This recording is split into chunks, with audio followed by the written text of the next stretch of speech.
Hi, everyone. I'm Don Rooney. And I'm John Timpane. Welcome to the musical Innertube, the podcast born out of a mistake. We once meant to introduce a soothing musical interlude, but we said soothing musical Innertube, and the name stuck. On this podcast, we talk to interesting people about their interesting lives, jobs, hobbies, and passions. Difference makers who really make a difference.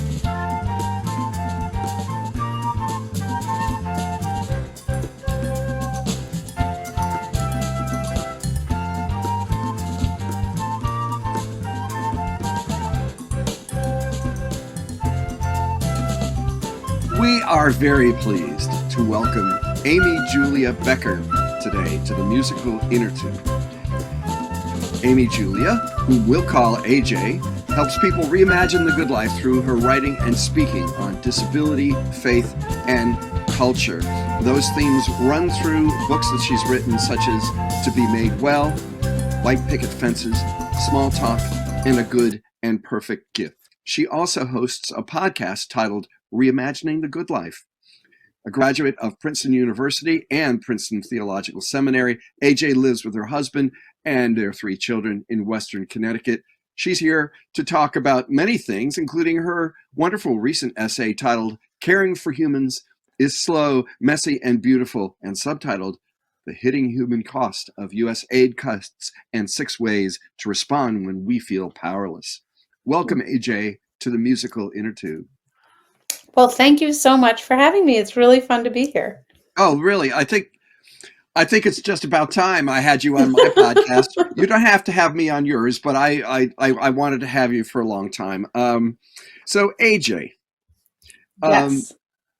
It seems as if our culture, which is so rich and has so much to offer, it seems to have a problem with caring, with people who care for others, the caring classes, indeed with needing care, having injuries or debilitating conditions. I'd love you to meditate for a moment on our difficulties with embracing and honoring caring. Yeah, that is a great question or line of thought. Sure. I think it has to do with the way we understand ourselves as human beings, and that we are really afraid or want to deny the very natural human limits that we all run up against in different ways. But what comes with that, I mean, to me, what comes with human limits and vulnerability and need is also human possibility and giftedness and offering. And actually, one of the things that connects us to each other as humans is exactly that interplay of need and gift, of vulnerability and offering. And so there's actually a great beauty and interconnectedness that can begin to happen when we recognize that about ourselves and about others.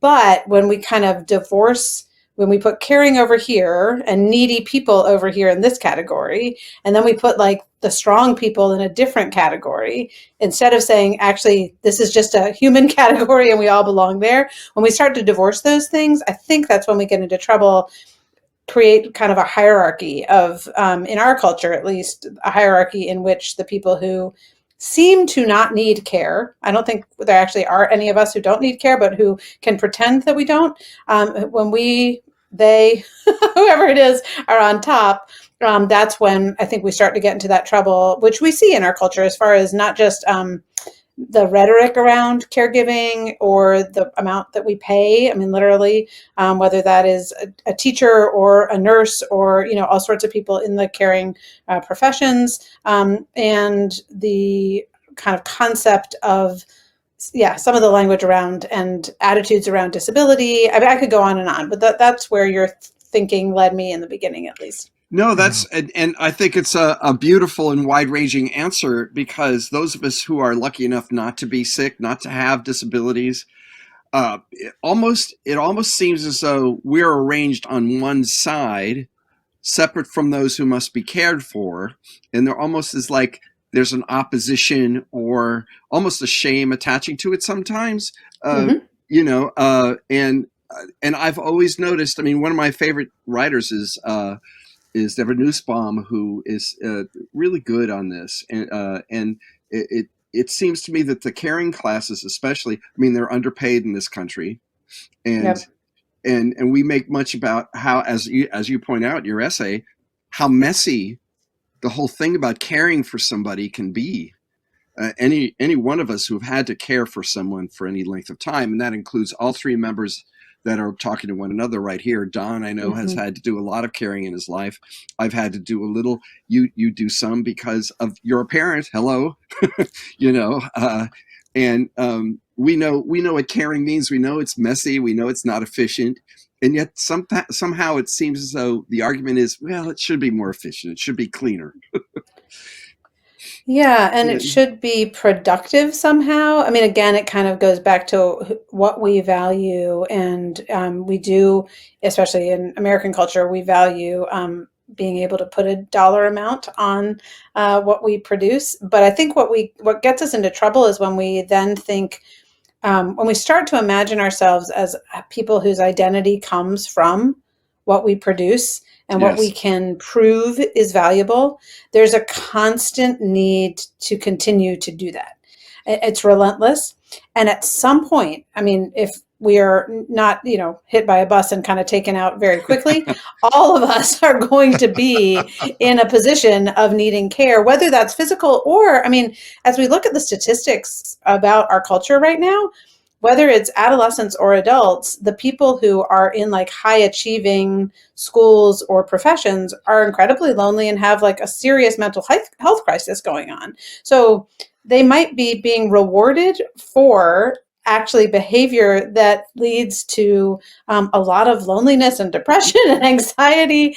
And so it's like, okay, even the people who are being rewarded for not needing care might actually need care. And in fact, maybe we could provide that for each other and kind of solve some of these problems. Yeah.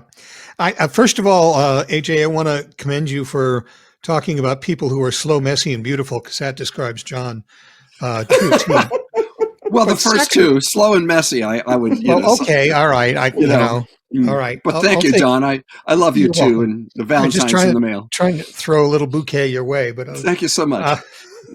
But let me take you through a progression that just occurred to me while you were talking, AJ, and that is 2016. We've got Hillary Clinton saying it takes a village to raise a child, and she is relentlessly mocked for this.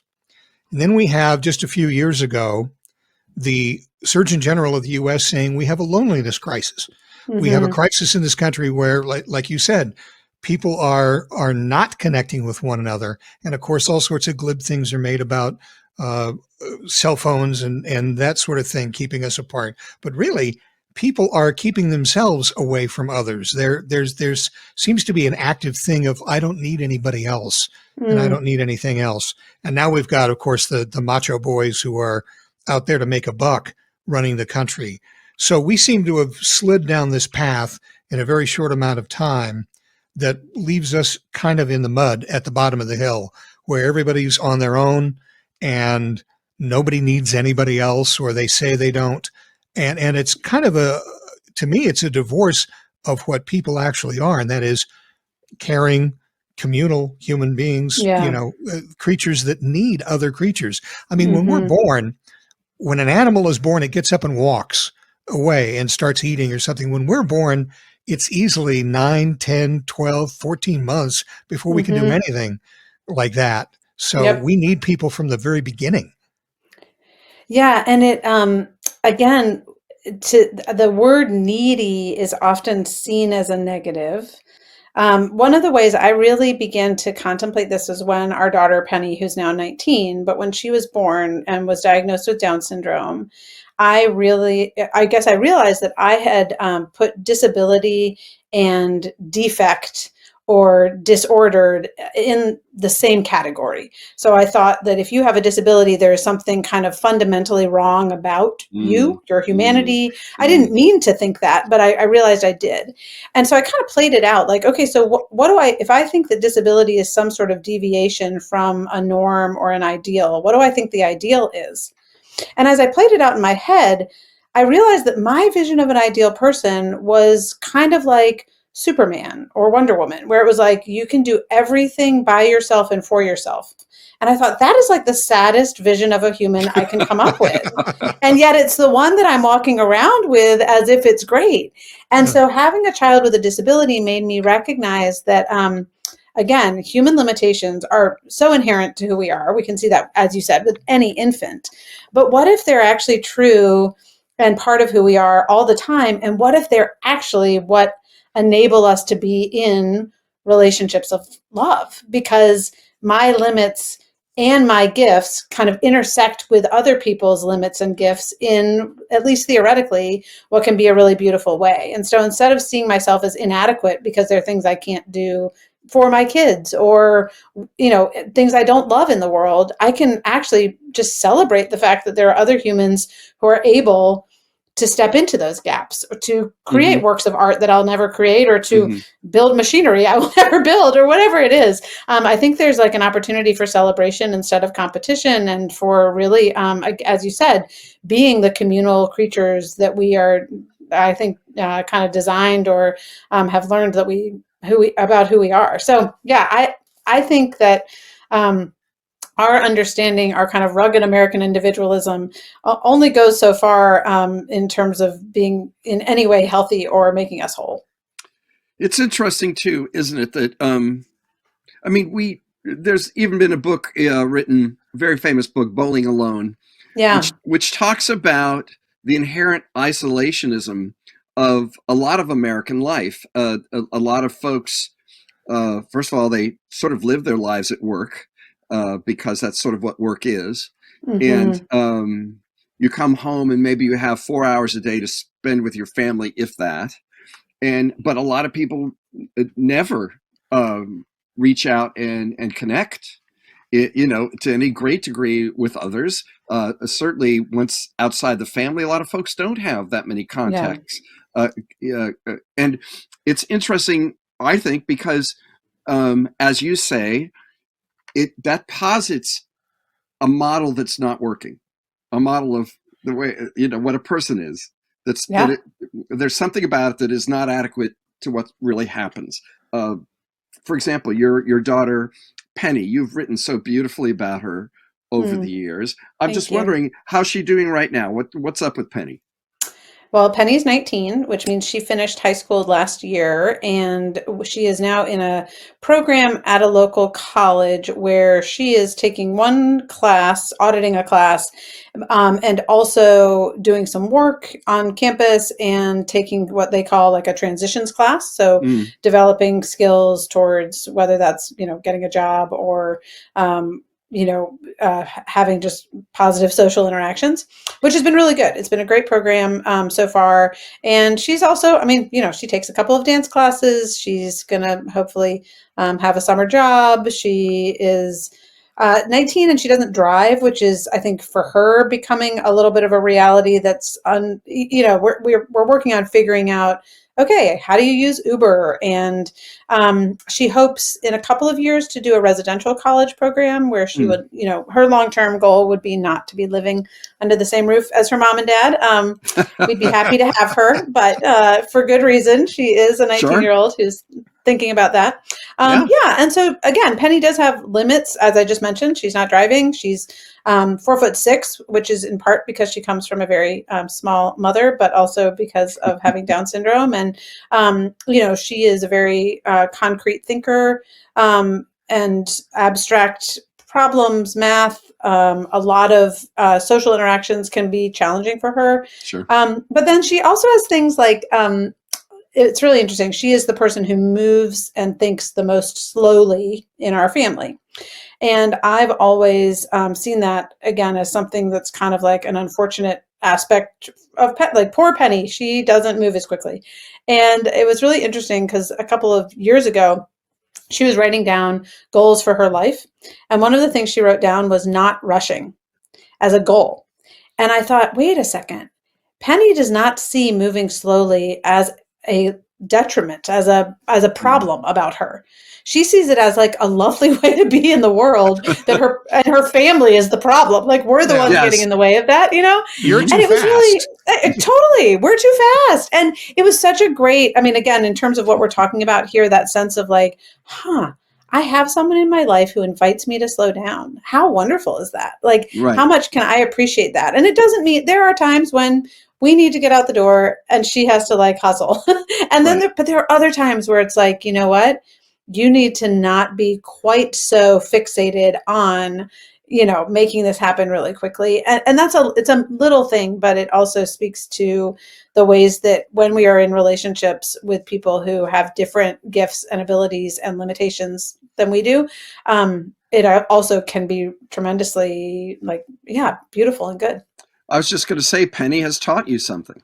Penny teaches me a lot. Yes. Yeah, for sure. absolutely. Yeah. And teaching is a beautiful thing whenever it happens. Go ahead, Don. When you talk to families of disabled children, and again, disabled is I hate that. I know. But again, otherly abled is also, as it's I almost think as at this nasty. point, most people in the disability community are like, you know what? We are not ashamed or afraid of saying disabled. Yeah.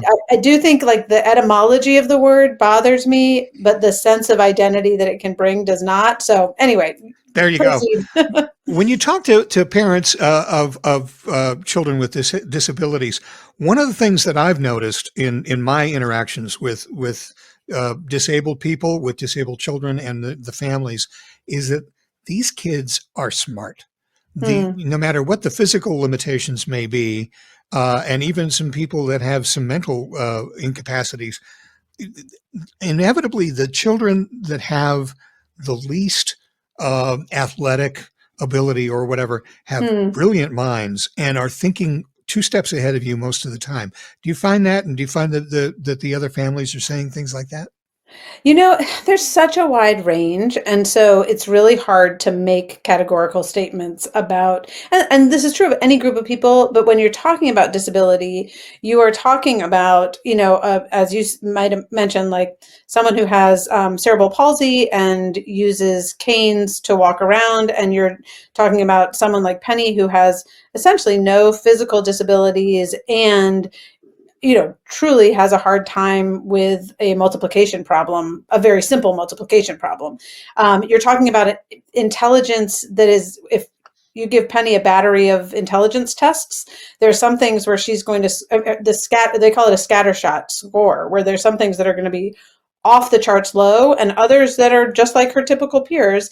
And then that also gets into the question of like, okay, both intelligence and giftedness, what does it mean to have emotional intelligence? What does it mean to have physical intelligence, to kind of sense things in the world? So I think there's just such a range, but for me, what it is more is I think what I've learned from having Penny in my life is to assume that every human I encounter has something that from which I can learn or grow, like that I need something from knowing this person, but also that I have something to give in return. I don't know what it is, and I may or may not know them long enough to have that exchange, but to try to have that posture of assuming possibility for a relationship, even with someone who, again, 20 years ago, I would have thought they are simply a needy person and I am the one who gets to be charitable or something. It's like a totally different way of seeing now. We'll return to our podcast in just a moment. But first, here is a soothing musical interlude.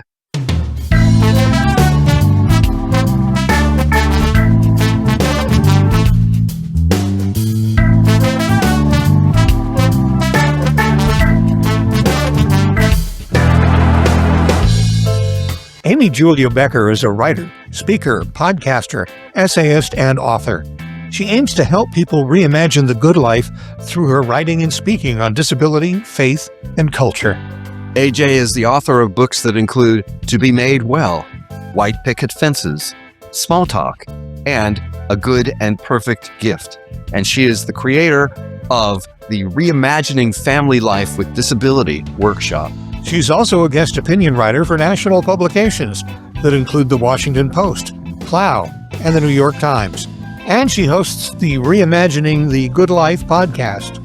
Both workshop and podcast appear on AJ's webpage, amyjuliabecker.com. That's AMYJULIABECKER, all one word, .com. A graduate of Princeton University and Princeton Theological Seminary, AJ lives with her husband and their 3 children in Western Connecticut. And now we return you to the musical Innertube, already in progress.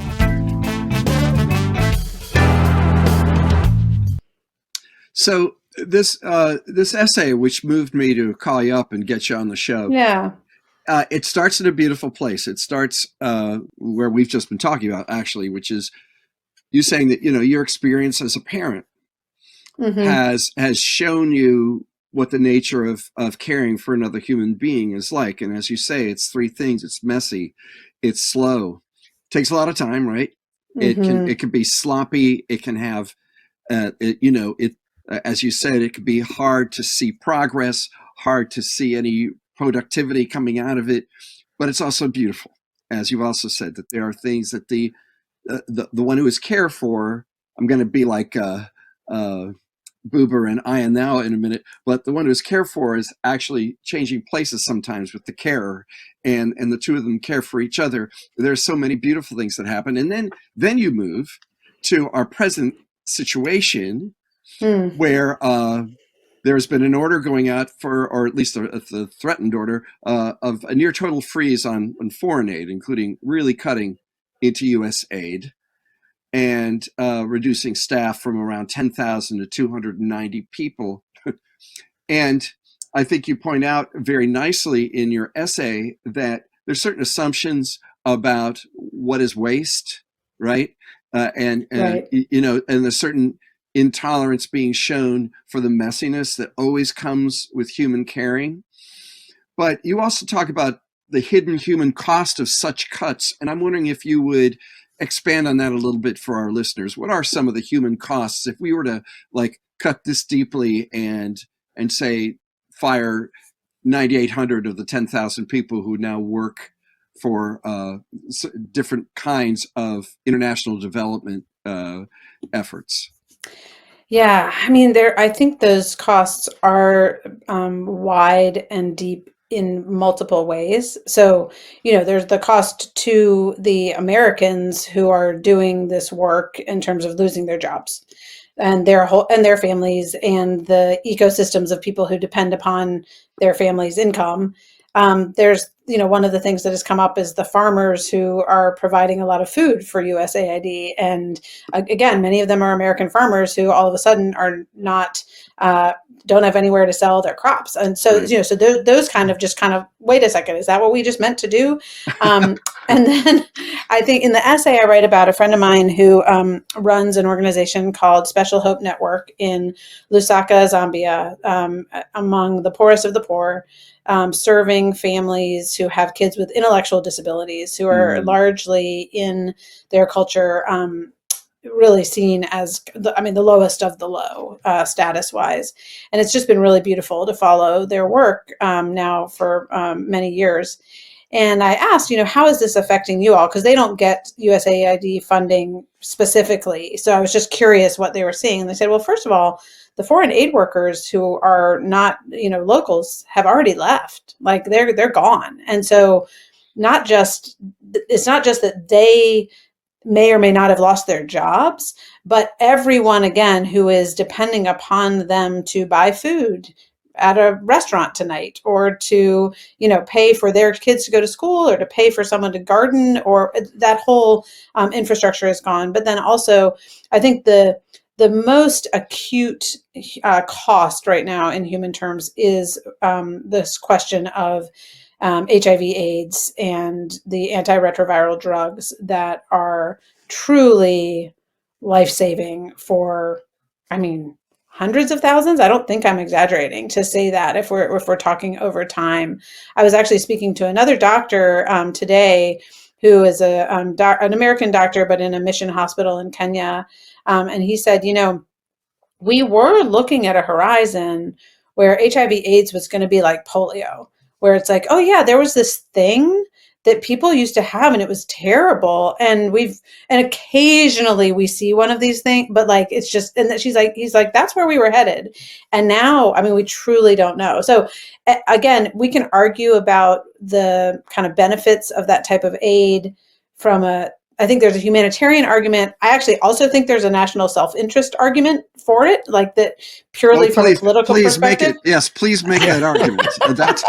And I think that there is too. And I would like to compare arguments. But yeah, it seems to me that we benefit from the aid we give, and not just in some whifty philosophical sense. But I'd love to hear you talk about it. Sure. Okay. I mean, I just, so there's this whole idea of soft power, right? So again, as I was talking with this Dr. Matthew Loftus today, he was saying like, yeah, when you drive around Kenya in the hospital system, what you see are these like actual signs saying USAID, like, that the United States is helping this community, and you see that daily. And so there is just a sense of kind of everyday people around the world being like, yeah, I know the US is helping. And I also know the US is a really powerful country. And so the fact that they are helping tells me something about their character, and maybe, I kind of I think well of them. So there's the soft power idea. But then there's also the idea that we are literally a global community now, whether we like it or not. And so if AIDS begins to kind of run wild in various nations throughout Africa again, it's not long before a mutated form of the virus comes to it doesn't respect borders, right? Like there's a public health, again, just purely self-interest, not to mention humanitarian interest there. We benefit from, cheap labor around the globe as consumers here in America. And again, that gives us, I think, both an obligation, but also, we want the people who are working in some ways on our behalf to actually have some health care and some ways to continue to live. So I think there are lots of reasons why. I mean, honestly, my primary reason for wanting our foreign aid to continue is humanitarian, but I do think there's also just a purely self-interested political reason, especially for us not to just cut it off without any plan, any sense of how to do what we're doing in a way that actually, and I guess here's the other thing. I do think it like demeans all of our humanity when we are so drastic in a cut of aid, because it's essentially saying there are some humans that are worth caring for and others who are not.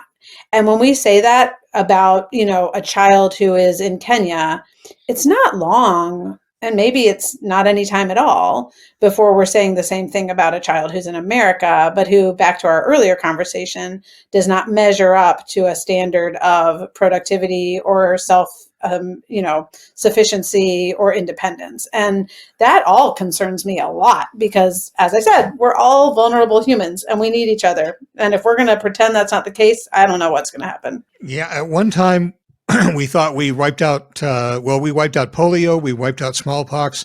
We thought we wiped out eugenics too, but apparently that's still around in huge numbers as well. Yeah. Also, I had heard from somebody on a fairly political level who said, an official who said, if we leave, China steps in. Oh, totally. Probably not Russia, because Russia's not in that mindset now, but China is but all China, about especially in helping, Africa, Africa is like on the rise population wise, even if they, have another plague of AIDS. And there is a race to see where those allegiances will go. So you're absolutely right that from, just a long-term power structure in the world, which is the reason that U.S. aid was, established by President Kennedy in the 60s, was because of the Cold War. And I do think there are still reasons to pay attention to which countries are going to see themselves as allies of the United States. There's a knock-on effect in the world of business too, because for the past 30 years at least, China has been eating our lunch. In Africa, they have moved in and done all sorts of business enterprises with local businesses, the kind of thing that America could have done if we were focused on Africa, which we have not been. And now that's a Chinese presence there that's wearing a path in the rug. There's now a tradition of Chinese business connections in all of these places where it could have been us, Right. And I'm not saying that everything has to be a fight or a race, But Yeah. if you say that all soft power can convert to kinds of hard power, as in like a business presence, uh, as in like the image of benefaction when we can give it. It seems inarguable that this is sort of a crisis that we just haven't been thinking of Africa very much. Yeah. You know. Well, and we've also had an incredibly effective, this again is where what I've been learning that like PEPFAR, which is the specific program that the United States has enacted for about 20 years as far as the antiretroviral drugs to prevent and kind of keep at bay the effects of HIV.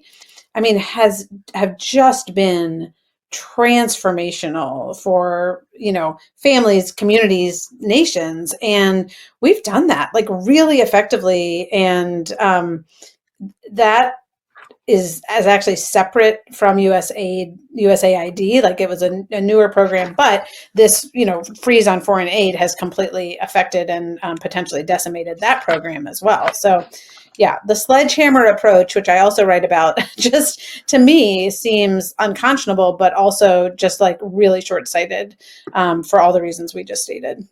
Yeah. You also mentioned in your article that there were 6 points, and you don't have to recall them exactly or anything like that. Yeah. But what are some of the points that we can do? Because, as individuals, we can feel kind of powerless watching what's going on right now. But on the other hand, it doesn't look like anything is going to turn this around except for grassroots and getting our dander up. Right. Right, right. And I do think, especially with things like this, which is like, oh, gosh, I care about it, and it also seems far away, and like I have no power. So, and I think people are feeling that not just in this area, but in lots of areas. I have found that as I'm, for me, as the mother of a child with a disability, who also knows a lot now because I've learned a lot about disability, I do try to speak up publicly when it comes to political issues that affect disability, even if it's not affecting my child. So in this case, it was like literally thinking about disabled kids around the world. In other cases, it's thinking about like special education, or thinking about even the language that's used to talk about disabled people with our current administration.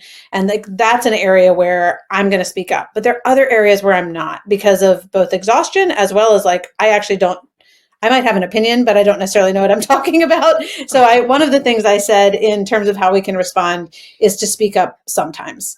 So it's both giving ourselves permission not to feel like we have to like rally for every single cause, but it's also saying that we can be careful and yet courageous in using our voice.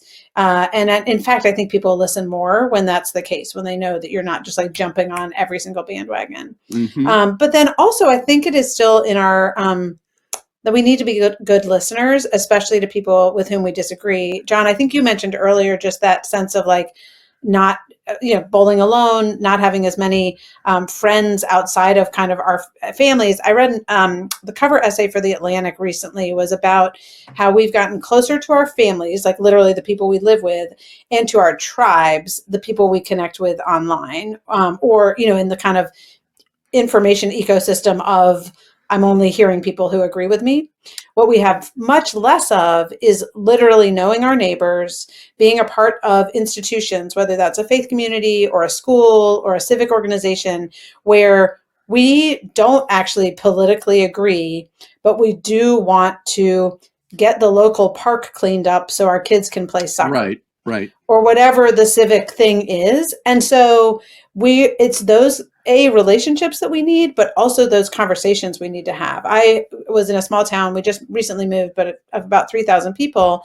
And went to a church there where I think the congregation was probably 50-50 Democrat and Republican. Mm-hmm. So it was really good to actually be in common cause, friendship, and care relationships with people who were very politically divided, and to say, oh yeah, this makes it impossible for me to demonize those people.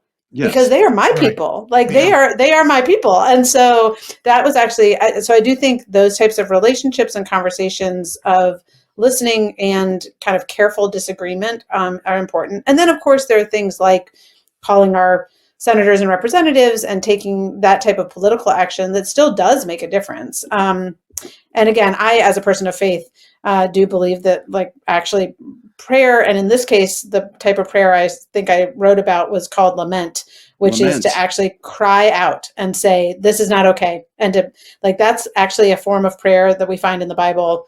I mean, more than almost anything else is the prayer that says, what were you thinking?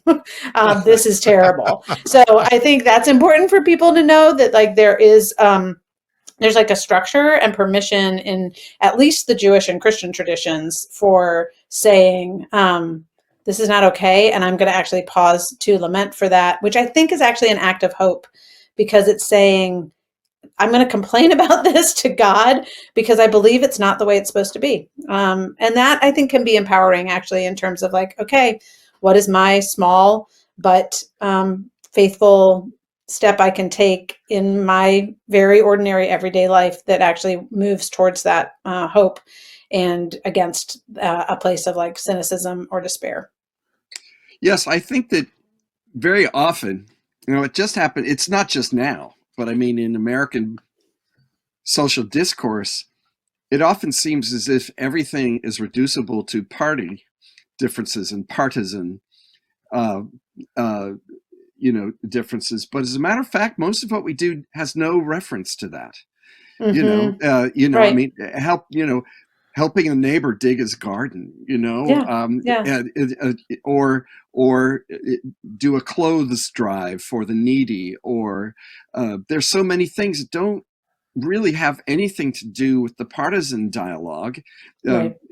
that really just speaks, as you've been doing so well, to our commonality, to our connections that we have, whether we want to acknowledge them or not. Yeah. Even the people who bowl alone are more like you and me than they are different.